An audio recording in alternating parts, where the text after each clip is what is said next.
अभी हम बात करेंगे सेल्फ इंडक्शन के बारे में। देखो तुम्हारे पास में कोई भी रैंडम शेप की कॉइल है, यू हैव एनी कॉइल, ये ना तुम्हारे पास में किसी भी रैंडम शेप की कॉइल है, कोई भी रैंडम शेप की कॉइल है, may be circular, may be rectangular, may be square, may be rhombus, may be parallelogram, may be triangle, may be of any another irregular shape. अगर मैं कभी भी किसी कॉइल में जनाब करंट को पास करता हूँ, तो मैग्नेटिक फील्ड डेवलप होगी कि नहीं होगी? Whenever I pass current magnetic field develop होगी कि नहीं होगी? मैग्नेटिक फील्ड डेवलप होगी तो मैग्नेटिक फील्ड लाइंस डेवलप होंगी, मैग्नेटिक फील्ड लाइंस डेवलप होंगी तो मैग्नेटिक फ्लक्स डेवलप होगा। बोलो, मैंने करंट पास करा, मैग्नेटिक फील्ड डेवलप हुई, मैग्नेटिक फील्ड लाइंस डेवलप हुई, मैग्नेटिक फ्लक्स डेवलप हुआ। अभी करंट में चेंज लाऊंगा तो मैग्नेटिक फील्ड में चेंज आएगा, तो मैग्नेटिक फील्ड लाइंस की संख्या में चेंज आएगा, तो मैग्नेटिक फ्लक्स में चेंज आएगा, और वो जो मैग्नेटिक फ्लक्स है वो इस कॉइल में से पास हो रहा है। और फैराडे के फर्स्ट लॉ से जानता हूँ कि अगर कभी किसी कॉइल से पास होने वाले फ्लक्स में चेंज लाया जाता है तो उसमें करंट इंड्यूस हो जाता है। अगर किसी कॉइल से पास होने वाले करंट में चेंज लाया जाता है तो उसमें क्या इंड्यूस हो जाता है? फ्लक्स। और उसमें फ्लक्स चेंज आता है तो उसमें ईएमएफ इंड्यूस होता है, और कॉइल क्लोज्ड है तो करंट भी इंड्यूस होगा।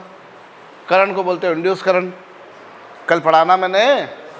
तो यहाँ मैं क्या कर रहा हूँ, कॉइल में से करंट पास कर रहा हूँ तो मैग्नेटिक फील्ड डेवलप हो रही है, मैग्नेटिक फील्ड लाइंस डेवलप हो रही है, मैग्नेटिक फ्लक्स डेवलप हो रहा है, और वो मैग्नेटिक फ्लक्स इस कॉइल में से पास हो रहा है, इस कॉइल में से ही लिंक हो रहा है। वो करंट में चेंज आया, मैग्नेटिक फील्ड में चेंज आया, मैग्नेटिक फील्ड लाइंस की संख्या में चेंज आया, मैग्नेटिक फ्लक्स में चेंज आया। और जब मैग्नेटिक फ्लक्स में चेंज आएगा तो क्या होगा? मैग्नेटिक फ्लक्स में चेंज आएगा तो क्या होगा? कॉइल में करंट इंड्यूस हो जाएगा। मसला शुरुआत कहाँ से हुई? कॉइल में करंट चेंज किया तो क्या हुआ उससे? फाइनली इसी कॉइल में क्या इंड्यूस हो गया? करंट इंड्यूस हो गया। बोलो, सुनाई नहीं दिया मुझको? करंट पास करा तो मैग्नेटिक फील्ड डेवलप हुई कि नहीं? मैग्नेटिक फ्लक्स डेवलप हुआ कि नहीं? करंट में चेंज आया तो मैग्नेटिक फ्लक्स में चेंज आया कि नहीं? मैग्नेटिक फ्लक्स में चेंज आता है तो करंट इंड्यूस होता है कि नहीं? तो करंट इंड्यूस होगा। तो मसला ये है कि अगर कभी किसी कॉइल से पास होने वाले करंट में चेंज लाते हो, किसी कॉइल से पास होने वाले करंट में चेंज लाते हो तो उसी कॉइल में करंट इंड्यूस हो जाता है। कॉइल में से बहने वाले करंट में चेंज लाते हो तो क्या होता है? उस कॉइल में करंट इंड्यूस हो जाता है, इस फिनोमिनन को हम क्या बोलते हैं? Self induction. समझ में आई बात? लिखिए, सेल्फ मतलब खुद ही में करंट इंड्यूस हो रहा है, तो self induction. when magnetic flux, when current through a coil,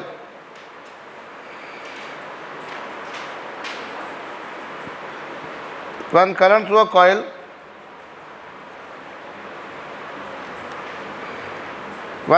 a coil changes with time, when current through a coil changes with time, when current through a coil changes with time, then a current is induced in it. When current through a coil changes with time, when current through a coil changes with time, then a current is induced in it, in the same coil. When current through a coil changes with time, then another current is induced in it, in same coil. This phenomenon is known as self-induction. This phenomenon is known as self-induction. इस phenomenon को हम क्या बोलते हैं? किसी coil से पास होने वाले करंट में चेंज लाए तो उसी कॉइल में करंट इंड्यूस हो गया। किसी कॉइल से पास होने वाले करंट में चेंज लाए तो क्या हुआ? उसी कॉइल में करंट इंड्यूस हो गया। उस करंट को क्या बोलते हैं हम लोग? Self induction. और कॉइल की वो प्रॉपर्टी जिसके कारण उसमें करंट इंड्यूस हुआ है, कॉइल की वो प्रॉपर्टी जिसके कारण उसमें करंट क्या हुआ है? सुनाई नहीं दिया मुझको? कॉइल की वो प्रॉपर्टी जिसके कारण उसमें करंट इंड्यूस हुआ है, उस प्रॉपर्टी को हम बोला करते हैं self inductance. And the property of the coil by virtue of which current is induced in the coil, coil की वो प्रॉपर्टी जिसके कारण उसमें करंट इंड्यूस हुआ है, फिनोमिनन को बोला सेल्फ इंडक्शन। और क्यों करंट इंड्यूस हुआ? तो कॉइल की वो प्रॉपर्टी जिसके कारण उसमें करंट इंड्यूस होता है, उस प्रॉपर्टी को हम क्या बोला करते हैं? Self inductance. बोलो, लिखो।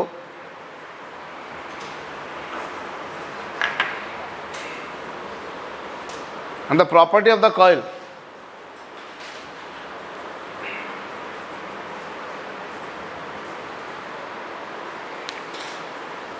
and the property of the coil by virtue of which and the property of the coil by virtue of which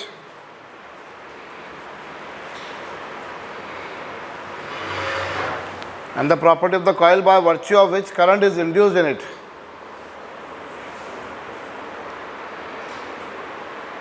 and the property of the coil by virtue of which current is induced in it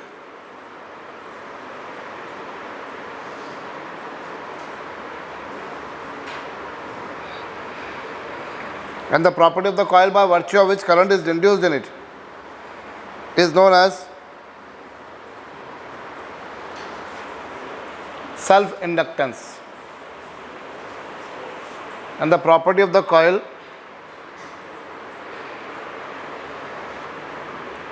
by virtue of which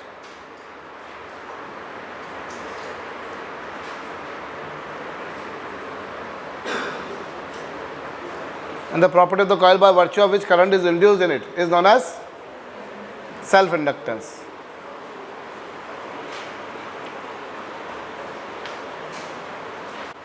देखो, coil में से current में change लाओगे तो उससे linked flux में change आएगा, जिसके कारण उसमें करंट इंड्यूस हो जाएगा। फैराडे के फर्स्ट लॉ से हो जाएगा।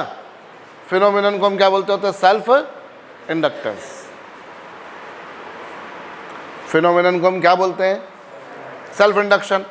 और कॉइल की वो प्रॉपर्टी जिसके कारण उसमें करंट इंड्यूस हुआ उसे हम बोलते हैं सेल्फ इंडक्टेंस। सेल्फ इंडक्टेंस को हम लोग एल से रिप्रेजेंट करते हैं और वो होता है फाई अपॉन आई। फाई यहाँ पर क्या है? फाई है total magnetic flux linked with coil.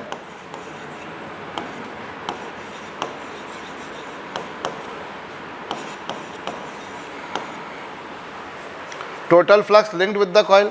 Phi जो है वो उसमें से टोटल लिंक्ड फ्लक्स है। और आई क्या है?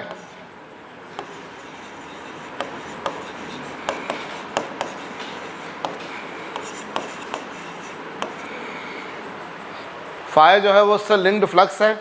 और आई क्या है? उसमें से बहने वाला करंट है। बोलो, फाई उससे कितना फ्लक्स लिंक्ड हुआ वो, और आई क्या है? उसमें से बहने वाला करंट है। बोलो, इसकी यूनिट क्या है ये बताइए? यूनिट क्या बनेगी इसकी? फ्लक्स की यूनिट क्या है? फ्लक्स की यूनिट क्या है? Tesla metre square, weber newton per ampere into metre, ऊपर ही आएगा वो। कल सारी यूनिट देखी थी हमने। तो इसकी यूनिट क्या बनेगी? फ्लक्स की यूनिट पॉपुलर यूनिट है वेबर और करंट की यूनिट है एम्पियर। वेबर पर एम्पियर, और इसी को हम बोला करते हैं Henry. So this is another unit, Henry. ठीक है। सेल्फ इंडक्टेंस की यूनिट क्या है? Henry. Understood?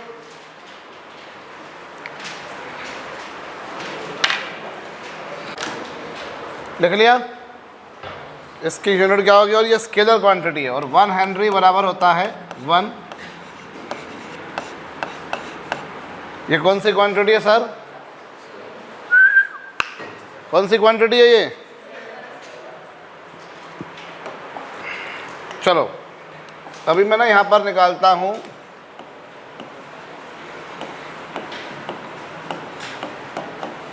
Self inductance of a circular coil.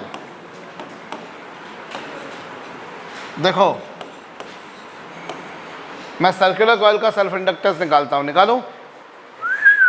ओए, सर्कुलर कॉइल का सेल्फ इंडक्टेंस निकालने जा रहा हूँ। ये ली तुमने एक सर्कुलर कॉइल, एक ऐसी सर्कुलर कॉइल ली जिसमें नंबर ऑफ टर्न्स है n, जिसकी रेडियस है r, और जिसमें करंट कितना फ्लो किया जा रहा है? I। एक सर्कुलर कॉइल है जिसमें नंबर ऑफ टर्न्स n है, रेडियस r है, इसमें करंट फ्लो किया जा रहा है I। मुझसे पूछा इसका self inductance. I am here to find out it self inductance. मैं एक क्वेश्चन करके बता रहा हूँ, दूसरा तुम करके बताओगे। सुनो, तो सेल्फ इंडक्टेंस कैसे निकालोगे? सेल्फ इंडक्टेंस का फार्मूला फाई अपॉन आई।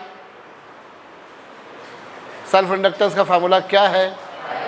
फाई क्या उससे लिंक्ड टोटल फ्लक्स, फाई क्या उससे लिंक्ड, तो टोटल फ्लक्स कितना आएगा? फाई क्या है उससे लिंक्ड? टोटल फ्लक्स, फ्लक्स निकालना है टोटल। सर सेल्फ इंडक्टेंस का फार्मूला क्या है? फाई अपॉन आई है कि नहीं है? तो मुझे क्या करना पड़ेगा? उससे लिंक्ड टोटल फ्लक्स निकालना है, निकालना है कि नहीं? तो उसके लिए मैं पहले निकालता हूँ, जब इसमें करंट पास करूँगा तो इसके सेंटर पर कितनी मैग्नेटिक फील्ड आएगी? Current I is passed, then how much magnetic field is developed at its centre? Mu naught N I upon 2r। बोलो आएगी कि नहीं आएगी? जब मैंने इसमें से आई करंट पास करा तो इसके केंद्र पर मैग्नेटिक फील्ड इतनी आई कि नहीं आई? तुम तो ऐसे चेहरे की एक्सप्रेशन है जैसे तुमने पहली बार पढ़ा हो। अपॉन 2r ये थी भैया। तो इससे ये मैग्नेटिक फील्ड आ गई, तो मैग्नेटिक फील्ड आई तो फ्लक्स कितना होगा? फ्लक्स का फार्मूला क्या होता है? N B dot A, N B A cos theta. Theta कितना होगा? इस मैग्नेटिक फील्ड की डायरेक्शन कैसी होगी? मैग्नेटिक फील्ड की डायरेक्शन क्या होगी? करंट की डायरेक्शन में उंगलियों को मोड़ दिया, अंगूठा गया अंदर, तो मैग्नेटिक फील्ड अंदर आएगी। अरे करंट की डायरेक्शन में उंगलियों को मोड़ा, अंगूठा गया अंदर, तो मैग्नेटिक फील्ड अंदर।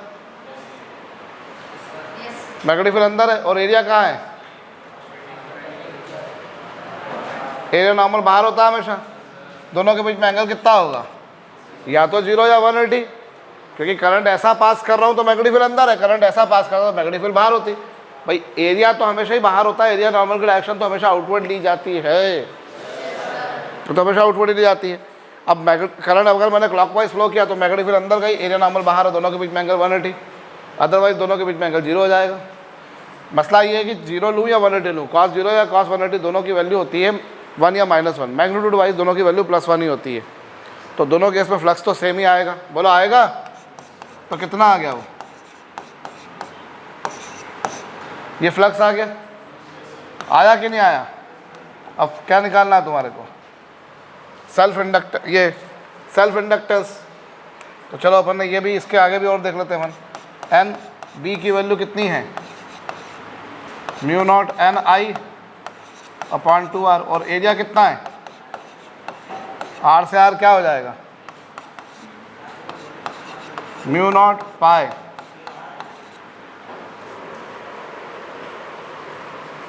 r से r कैंसल, पार्डन में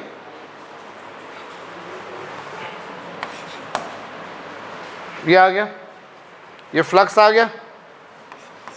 अभी मेरे को क्या निकालने का है बाबा? Self inductance. तो सेल्फ इंडक्टेंस क्या होगा?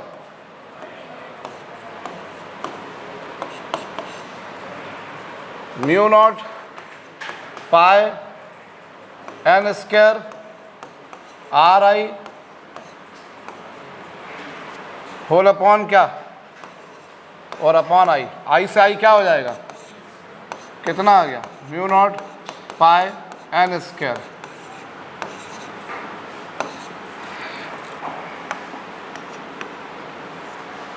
ये आ गया सेल्फ इंडक्टेंस।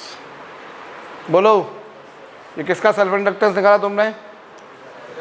सर्कुलर कॉइल का। ठीक, कर लो। ये किसका सेल्फ इंडक्टेंस आया?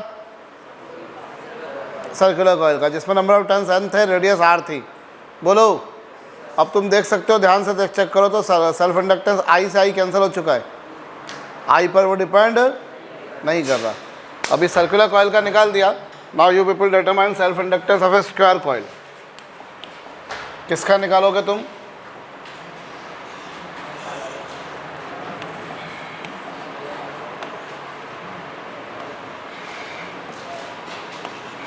एक स्क्वायर कॉइल का जिसमें करंट पास करा आई, जिसकी साइड लेंथ है a और जिसमें नंबर ऑफ टर्न्स है n। नंबर ऑफ टर्न्स कितने हैं? हो जाओ शुरू जी। हमें मैग्नेटिक फ्लक्स निकालना पड़ेगा, और मैग्नेटिक फ्लक्स निकालने के लिए पहले क्या निकालना पड़ेगा? सेंटर पर मैग्नेटिक फील्ड निकालनी पड़ेगी। सेंटर पर मैग्नेटिक फील्ड का फार्मूला क्या था? म्यू नॉट क्या था?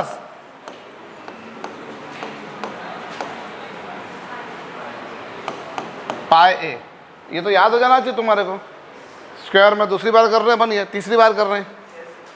पाई, ठीक है। और ये तब जब एक टर्न हो, यहाँ पर n टर्न्स हो जाएंगे, तो हर एक टर्न के कारण इतनी होगी, तो n टर्न्स के कारण इतनी आ जाएगी। नहीं आया समझ में? एक टर्न के कारण जो है वो ये थी। अब each turn will produce same magnetic field, so how many total turns are there? तो कितनी हो जाएगी? n का मल्टीप्लाई कर देंगे। दिस इज दिस, ये क्या है? मैग्नेटिक फील्ड कहाँ पर? सेंटर पर। अरे आएगी। So this is magnetic field developed at centre. अब क्या करोगे? ये सेंटर पर मैग्नेटिक फील्ड आ गई। अब क्या करेंगे हम? फ्लक्स निकालें। समझ में आ रहा है कि नहीं आ रहा है? भाई एक टर्न इतनी मैग्नेटिक फील्ड डेवलप करता है, वहाँ पर ऐसे अगर n टर्न्स हैं तो n टर्न्स इतनी डेवलप करेंगे। और फ्लक्स क्या होगा? M B naught A. बताओ दोनों के बीच में एंगल कितना है? 90। एंगल 0 बनेगा भैया। करंट मैग्नेटिक फील्ड ऐसी आई, एरो नॉर्मल भी ऐसा है। कितना है ये? बी की वैल्यू कितनी?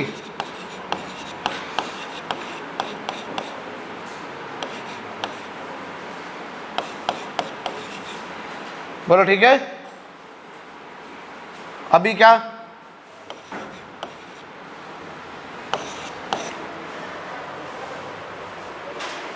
ये मैग्नेटिक फ्लक्स आ गया। कितना आ गया ये magnetic flux? Mu naught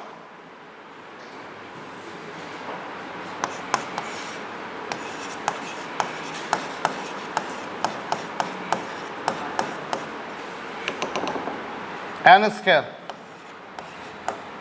I A, if I am not wrong, correct? बोलिए। अभी क्या निकालने का है मेरे को? Self inductance. सेल्फ इंडक्टेंस क्या होगा?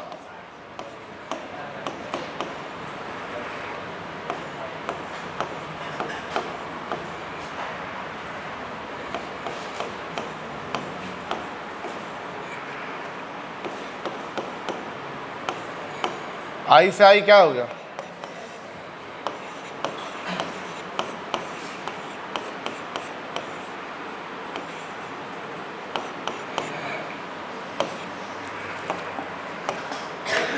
देख सकते हैं आप यहाँ पर भी कि सेल्फ इंडक्टेंस करंट पर डिपेंड।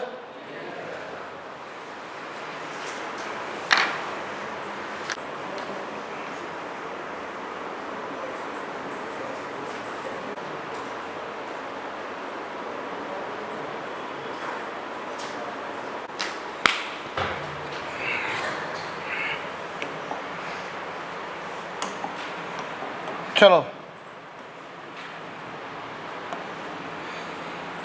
अभी आपके पास में एक सोलेनॉइड है।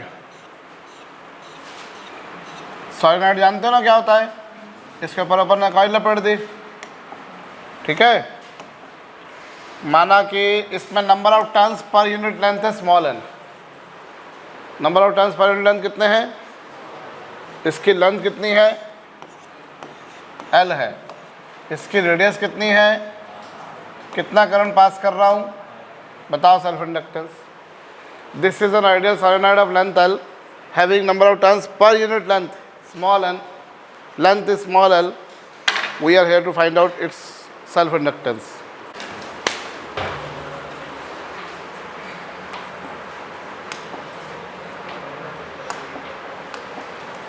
क्या होगा? सबसे पहले इसके सेंटर पर मैग्नेटिक फील्ड निकालो। सेंटर पर मैग्नेटिक फील्ड कितनी होती है? Mu naught small N I, where small N stands for number of turns per unit length. सुनाई नहीं दिया मुझको? स्मॉल एन जो है वो नंबर ऑफ टर्न्स है, कैसे? पर यूनिट लेंथ। कहो अब ये आया तो इससे निकलने वाला फ्लक्स कितना होगा, वही एन बी डॉट ए कितना होगा, N B A cos angle कितना। भाई इस पर कॉइल लपेट रखी तुमने, क्या लपेट रखी इस पर, कॉइल। करंट के डायरेक्शन में उंगलियों को मोड़ा, अंगूठा किसके डायरेक्शन बताएगा। भाई जितने भी टर्न्स हैं करंट के डायरेक्शन में उंगलियों को मोड़ दिया, अंगूठा क्या बताएगा, मैग्नेटिक फील्ड का डायरेक्शन। तो ये मैग्नेटिक फील्ड का डायरेक्शन है और एरिया भी ऐसा ही है, दोनों के बीच में एंगल कितना, 0 होगा। करंट के डायरेक्शन में उंगलियों को मोड़ा तुमने, मोड़ दिया, तो मैग्नेटिक फील्ड का डायरेक्शन भी यही। बोलो होगी कि नहीं होगी, सुनाई नहीं दिया मुझको, एंगल 0। कैपिटल एन क्या है यहाँ पर, number of turns, total number of turns. और इस प्रॉब्लम में तुमको उन्होंने स्मॉल एन क्या दे रखा है, number of turns per unit length. तो number of turns per unit length, तो टोटल नंबर ऑफ टर्न्स क्या होंगे, एन इंटू एल। भाई स्मॉल एन होता है number of turns per unit length, होता है कि नहीं होता है, स्मॉल एन होता है number of turns per unit length. तो टोटल नंबर ऑफ टर्न्स क्या होंगे, बी, और एरिया पाई आर स्क्वायर। ये क्या आ गया, इससे लिंक्ड टोटल फ्लक्स आ गया। बोलो आ गया। इसका सर्कल का एरिया कितना बनेगा, मैग्नेटिक फ्लक्स इसमें से पास होना है ना, सर्कल का एरिया कितना बनेगा, पाई आर स्क्वायर। बोलो ये समझ में आया मैंने ऐसा क्यों करा। तो ये फ्लक्स आ गया और बी की वैल्यू भी रखी। तो यहाँ पर एक काम करो, एन एल बी की वैल्यू कितनी है,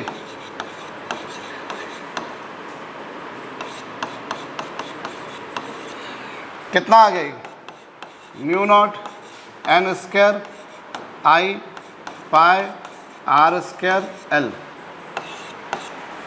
ये फ्लक्स आया, अरे आया। तो सेल्फ इंडक्टेंस क्या होगा, सेल्फ इंडक्टेंस होगा फाई अपॉन आई। अरे होगा, और फाई कितना,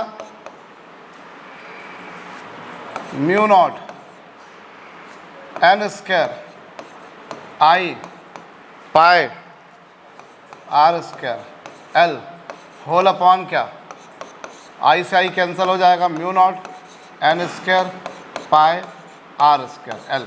बाकी तो कुछ बचा ही नहीं।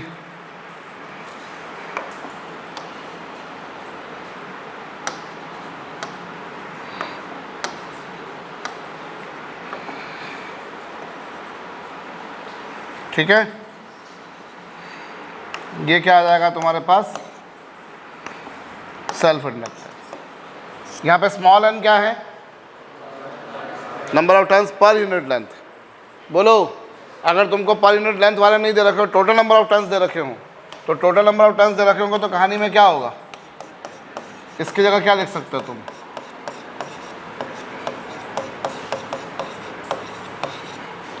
क्या हो जाएगा,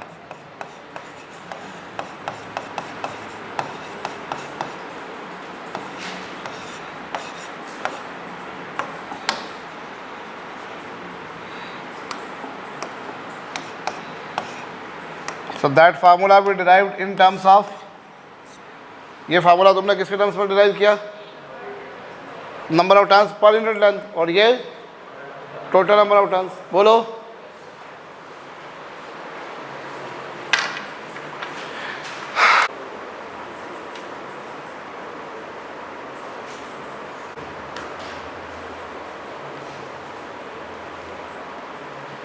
सेल्फ इंडक्टेंस जो आया वो कितना आ गया, mu naught pi R square N square upon L.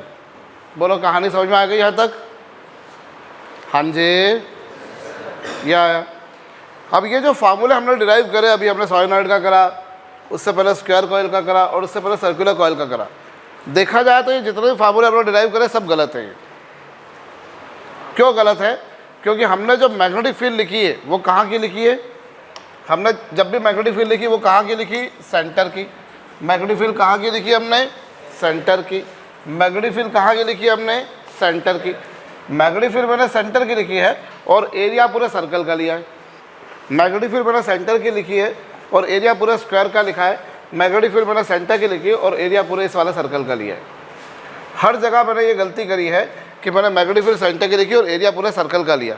इसका दूसरा मतलब ये है कि जितनी मैग्नेटिक फील्ड सेंटर पर है मैंने मान लिया कि पूरे के पूरे सर्कल में ही उतनी ही मैग्नेटिक फील्ड है। What magnetic field is at centre, जितनी सेंटर पर है उतनी हर जगह पर है, सब जगह पर उतनी की उतनी है। मैंने ऐसा मान लिया इसको कि जितनी मैग्नेटिक फील्ड सेंटर पर है हर जगह पर मैग्नेटिक फील्ड क्या है, उतनी ही है। जबकि प्रैक्टिकली देखा जाए तो ऐसा नहीं है। जितनी मैग्नेटिक फील्ड सेंटर पर है हर जगह पर मैग्नेटिक फील्ड उतनी नहीं है। सेंटर पर अलग है और बाकी जगह पर अलग है। सेंटर पर अलग है, बाकी जगह पर मैं तो ये मानकर चल रहा हूँ कि through out the area magnetic field एक जैसी है। जब मैंने फार्मूला डिराइव किया तो मैंने ये मान लिया कि पूरे एरिया में मैग्नेटिक फील्ड एक जैसी है, जबकि प्रैक्टिकली ऐसा नहीं है। मैग्नेटिक फील्ड अलग अलग जगह पर क्या है, सुनाई नहीं दिया मुझको, अलग अलग। बट मैंने ये मान लिया कि जितनी मैग्नेटिक फील्ड सेंटर पर थी जनाब उतनी ही इसके पूरे एरिया में थी, पूरे एरिया में उतनी थी। क्या प्रैक्टिकली ऐसा था? हरगिज नहीं था।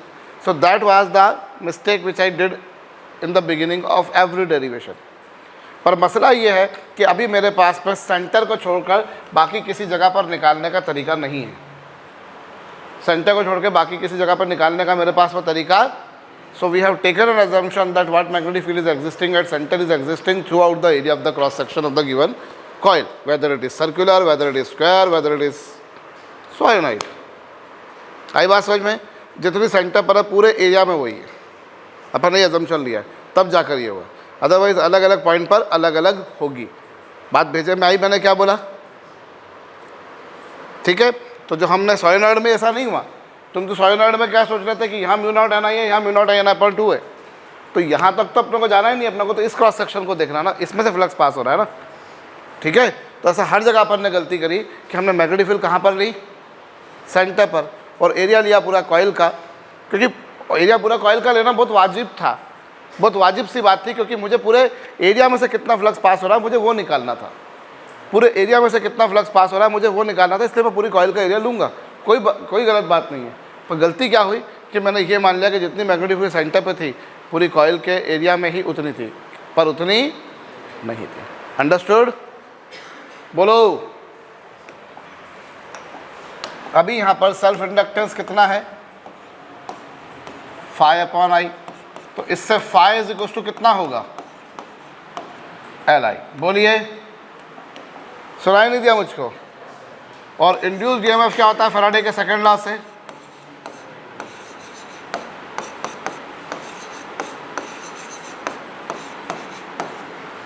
L तो कांस्टेंट है, तो ये इंड्यूस्ड ईएमएफ का एक फार्मूला आ गया। ठीक है। बोलिए, यहाँ पर L बराबर क्या होता है, phi/I। तो phi इक्वल टू कितना, अब इंड्यूस्ड ईएमएफ होता है ये, तो phi की जगह ये रख दिया, L को कांस्टेंट था बाहर निकाल दिया, तो इंड्यूस्ड ईएमएफ कितना आ गया, -L/di/dt। di/dt क्या है, rate of change of current with respect to time. di/dt क्या है, ठीक कर लीजिए।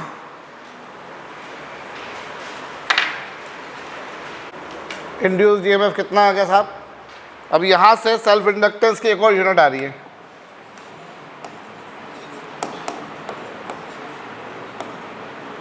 यूनिट ऑफ एल क्या आएगी, इसको इधर ले जाओ। तो ये कितना है, E इंटू कितना, dt/di। बोलो। और ईएमएफ की यूनिट क्या है, वोल्ट सेकेंड पर एम्पियर। कुछ समझ में आया मैंने क्या करा? वोल्ट सेकेंड पर एम्पियर। हाँ जी, ईएमएफ की यूनिट वोल्ट है, ईएमएफ की यूनिट वोल्ट है, टाइम की यूनिट सेकेंड है, करंट की यूनिट क्या है, एम्पियर। और ध्यान देने वाली बात है, 1 हेनरी बराबर होता है 1 वेबर पर एम्पियर, और यही होता है 1 वोल्ट सेकेंड पर एम्पियर। इससे तुमने क्या समझा, वेबर बराबर वोल्ट सेकेंड होगा, सही कर लीजिए।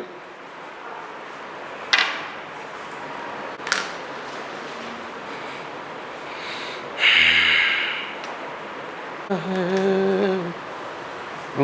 भर का गम हमें काम दिया है।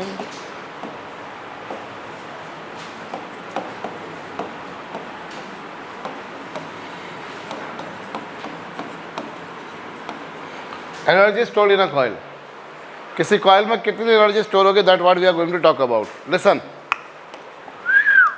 तुम्हारे पास में ये कॉइल है, यू हैव अ कॉइल और it has been connected with a cell with a battery. Let me have कि भैया ये पॉजिटिव है, ये नेगेटिव है। इसका सेल्फ इंडक्टेंस कितना है? फ़र्ज करो किसी मूवमेंट पर इसमें करंट कितना फ्लो हो रहा है, आई हो रहा है, ठीक है।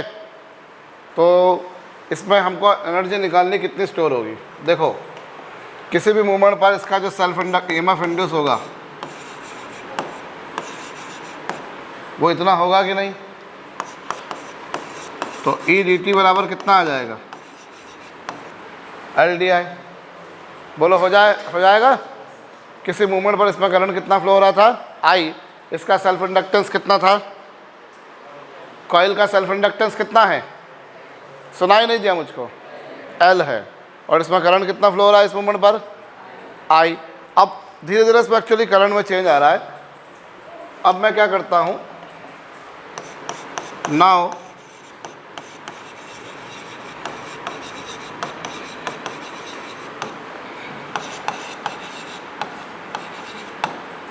current through coil is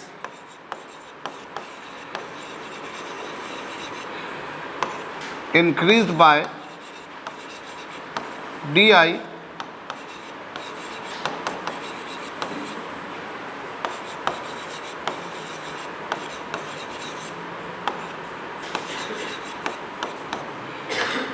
current through coil is increased by DI in time interval DT। DT time में कितना करंट बढ़ गया? DT टाइम में कॉइल में कितना करंट बढ़ गया? DI। तो कितना वर्क होगा? अगर DT टाइम में DI करंट बढ़ गया तो कितना वर्क होगा? वर्क होगा voltage into,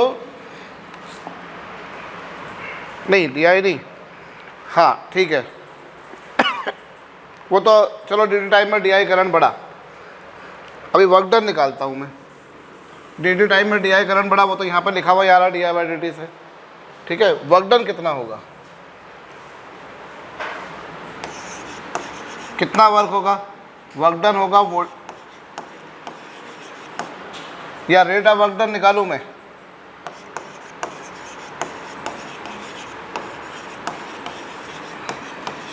rate of work done कितना होगा? वो होता है voltage into current. Rate of work done क्या होता है? सुनाई नहीं दिया मुझको? Voltage into current. तो यहाँ से dW कितना आएगा? EI/dt। तो ये वर्क, इतना वर्क डन आया, तो टोटल वर्क कितना होगा?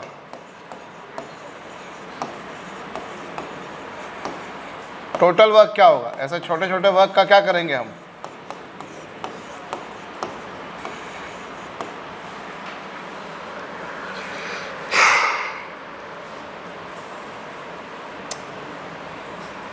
EI/dt वर्क डन आया ये, और EDT की जगह मैं क्या लिख सकता हूँ?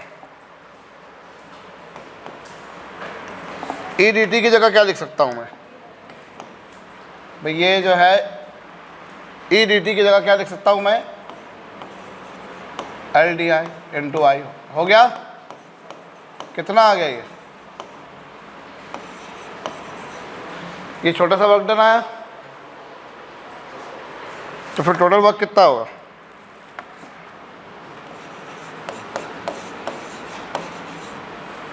टोटल वर्क कितना होगा? होगा कि नहीं होगा? कितना आया ये? LI/DI। किसके रिस्पेक्ट में इंडिकेट कर रहे हो? शुरुआत में कॉइल में करंट कितना था और बाद में कितना कर दिया? LI का इंटीग्रेशन क्या होगा?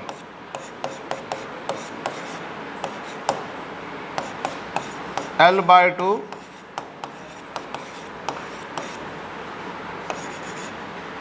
इतना वर्क डन आएगा। वर्क डन कितना आ गया, बोलो आ गया। और ये जो वर्क हुआ, यही वर्क क्या होगा उसमें, एनर्जी की फॉर्म में स्टोर होगा। How much energy stored, half L I square. बोलो, ऐसे तुम्हें ध्यान हो तो कैपेसिटर में आता था हाफ सी वी स्क्वायर। तो कॉइल में जब तुम करंट पास कर रहे हो तो उसमें कितनी एनर्जी स्टोर होगी, that what we are talking about. कितनी एनर्जी स्टोर होगी, half L I square.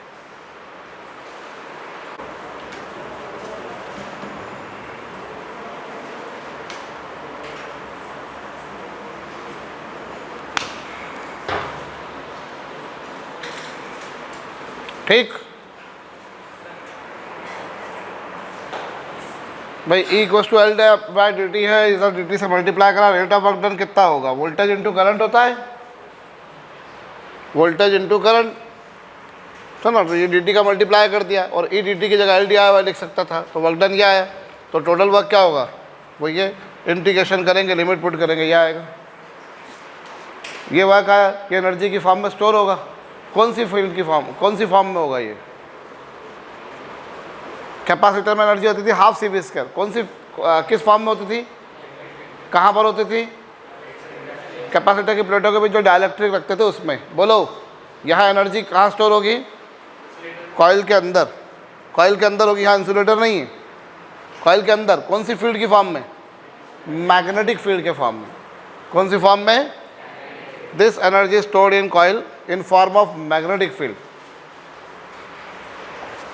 This energy is stored in coil in form of magnetic field.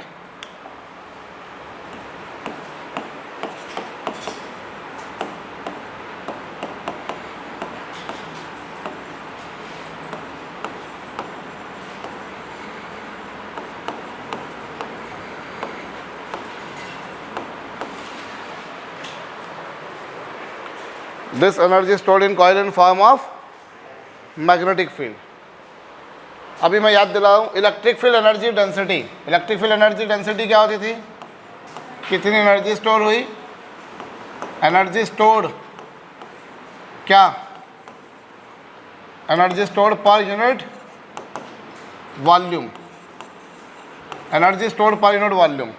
भाई इलेक्ट्रिक फील्ड एनर्जी डेंसिटी क्या होती थी, ये है कितनी एनर्जी स्टोर हुई पर यूनिट वॉल्यूम। उसका फार्मूला मैं याद दिला दूं, half epsilon not E square था, याद है आपको। कैपेसिटर में फार्मूला डिराइव भी करके बताया था बकायदा मैंने इसका यूज़ करके। एनर्जी स्टोर्ड इन कैपेसिटर दो तरीके से निकाला था आपने, एक तो ये वर्क डन के तरीके से जैसा अभी निकाला, एक तो वो उसकी तरह से, और एक इस तरह से भी निकाला था कि नहीं। तो that was electric field energy density. But if I talk about magnetic field energy density, यदि मैं कौन सी एनर्जी निकालता हूँ, मैग्नेटिक फील्ड एनर्जी डेंसिटी, तो वो क्या होगी, energy stored per unit volume. That was energy stored per unit volume and this is also energy stored per unit volume. और यहाँ कौन सी फॉर्म में निकाल रहे हो, मैग्नेटिक फील्ड के फॉर्म में। तो मैग्नेटिक फील्ड एनर्जी डेंसिटी क्या होगी, मैग्नेटिक फील्ड में जितनी एनर्जी स्टोर हुई अपॉन वॉल्यूम, और वो होगा half B square upon mu naught. ई वहाँ पर क्या थी, electric field energy density, electric field intensity, electric field energy, electric field intensity, और यहाँ मैग्नेटिक फील्ड इंटेंसिटी है। वहाँ एप्सिलॉन नॉट था permittivity of vacuum, here mu naught is permeability of vacuum. Epsilon naught क्या था, परमिटिविटी ऑफ वैक्यूम था, mu naught क्या है यहाँ पर। ये दोनों फार्मूलों की जरूरत तुमको आगे चल कर फिर पड़ेगी, चैप्टर पढ़ोगे एक बड़ा छोटा सा, जिसमें जेई में क्वेश्चन बनता ही बनता है, ईएम वेव्स, इलेक्ट्रोमैग्नेटिक वेव्स, ठीक है। So this is electric field energy density, while this is magnetic field energy, note it down.